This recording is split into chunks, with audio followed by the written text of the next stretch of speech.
From WTDG Toledo, Bridges, with your host, Doni Miller, connecting our community with information about issues and opportunities.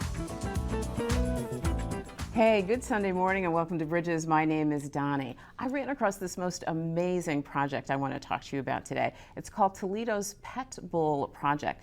The pet actually means prevention, education, and training. And we've got two really dedicated pet owners, pet trainers with us today. And they're going to talk to us about why you shouldn't be afraid of pit bulls and why almost any dog is trainable and fun to be around. We're talking to Cindy Reinzel, who's the executive director of Toledo's Pet Bull Project. Thank you so much for coming. Thank you, Doni, really for having glad us. to have you here. And we have John Brown with us. Yes, that is his name. It's not an alias.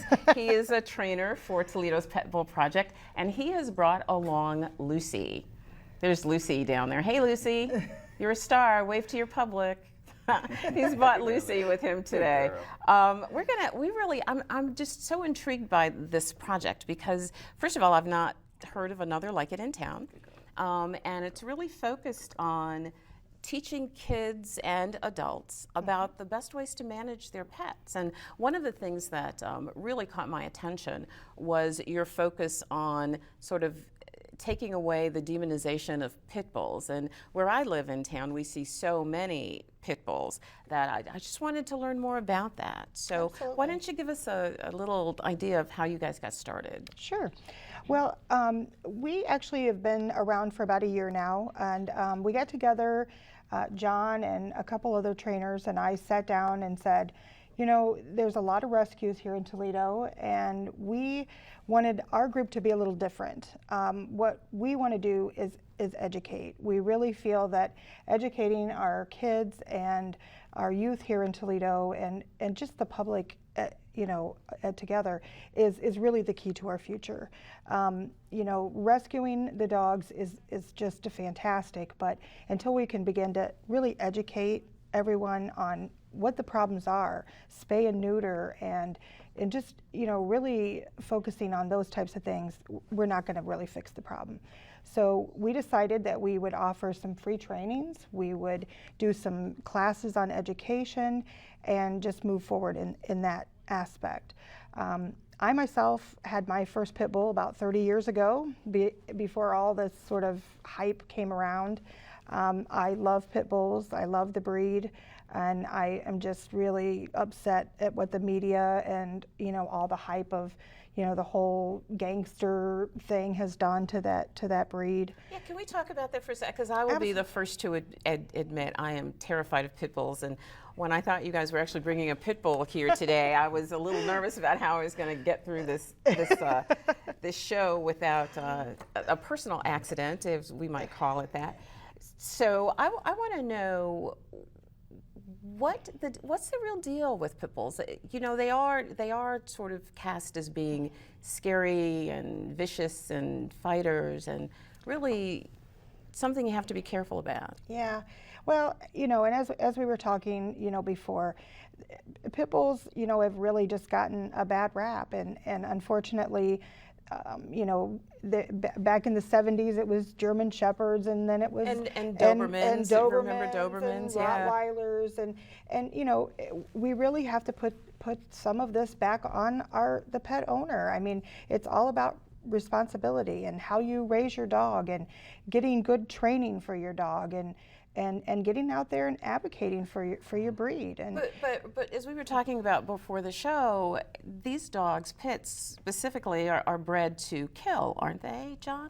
Well, they're bred, in the past they were bred for fighting, and you can take, any breed and teach them how to fight, and especially if you take two dogs that have a lot of, gameness, as fighters might call it, to fight other dogs. That's a wanting to fight, a wanting willingness to fight, right? yeah. And and breed that and keep breeding that. You can get that, and as a trainer, I've seen plenty of other breeds that are just as bad, and as dog aggression, or at worst people aggression. And originally, pit bulls were bred, to be maybe fight dogs, but not against people. They're bred to be very handleable, in those situations.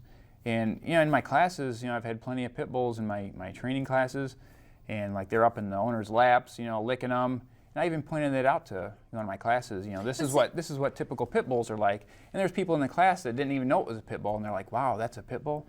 And it's. So what would you say to folks who say that's a pit bull on a good day?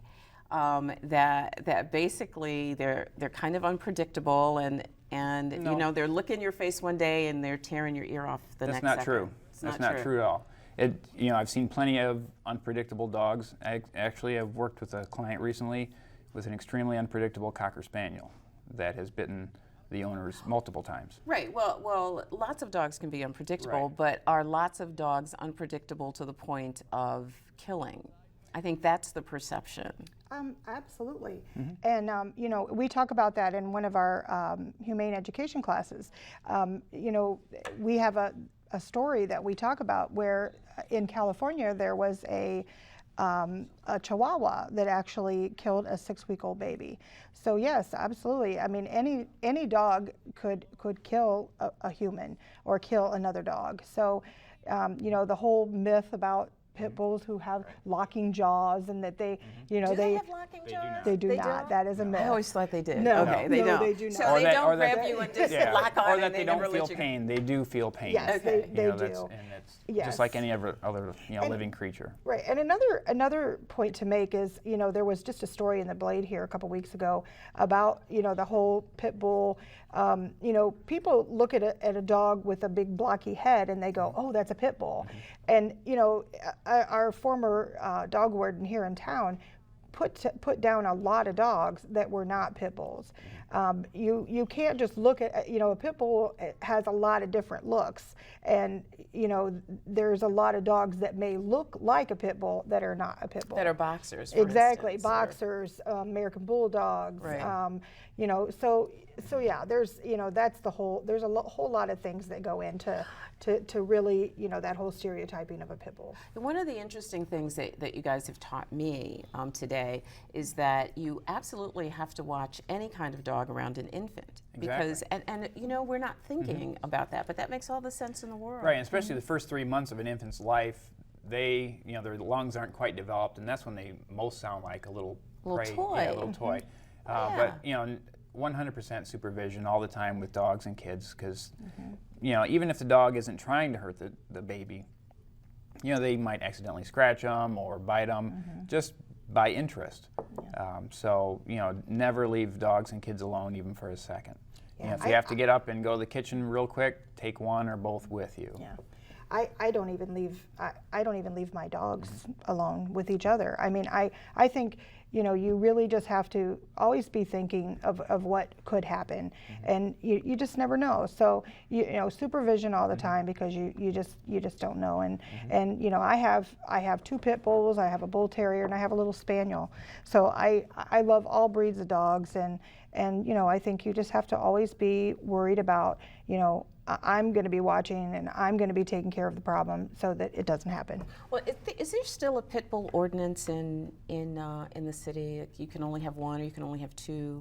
I don't think household? there is. I think I'm pretty sure when they had the new laws come through, there was a task force that came through and I wasn't on that, but I believe that there was new laws that came around and they didn't change. They changed the whole muzzling law and the amount of pit bulls that you were allowed to have. So the new law that you're talking about, is that K6 House Bill 14? No, that is a state law, but there's actually laws that each city has different laws and ordinances that are pertain to dog laws as well. But no, we are all very excited about the law that Governor Kasich just signed into law that will be in effect, I believe it's May 30th, that takes pit bull out of the vicious dog law. So now it is correct to just say that any dog that is a vicious dog that has bitten and so forth, it doesn't just pertain to, quote, pit bulls. So how did the community or the segment of the community that manages this particular issue, how did they get to the notion that pit bulls were intrinsically vicious? That law has been on the books for 25 years, and I think that it comes from, Just the whole... perceptions? Yeah, I mean, from the whole, somebody like comes across the fact that there are, somebody got bitten in the whole, and people game. overreact. Yeah. Oh, this dog, mauled somebody. So we need to do something about this breed. And you have people like, rappers like DMX who had album covers with, the game dogs with their mouth wide open. It's the whole pop culture and media thing that just So you follow DMX, huh? I know. Good for you, I know girl. all about that stuff. Good for you. I need to hang out with you a little bit more often. I have to be educated on all that stuff. Believe me. So.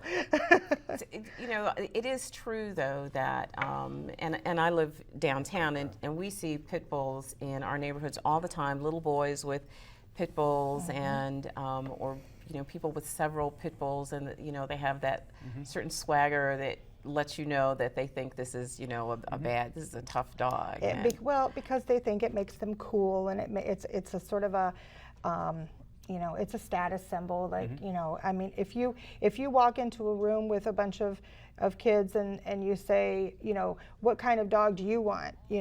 Because a lot of these kids don't get dogs until they're a certain age.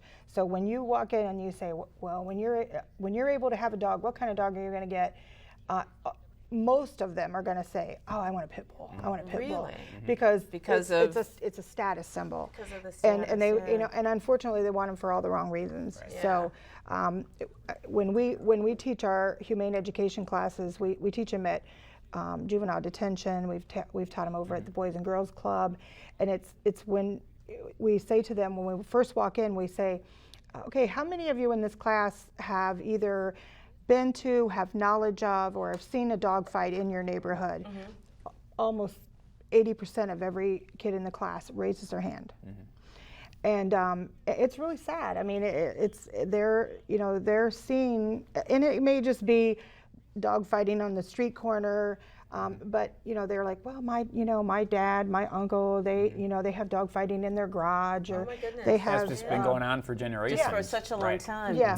Well, you know what? I get the message. We should love pit bulls. We should not be afraid of them. And if we train them right, they're just good guys, right?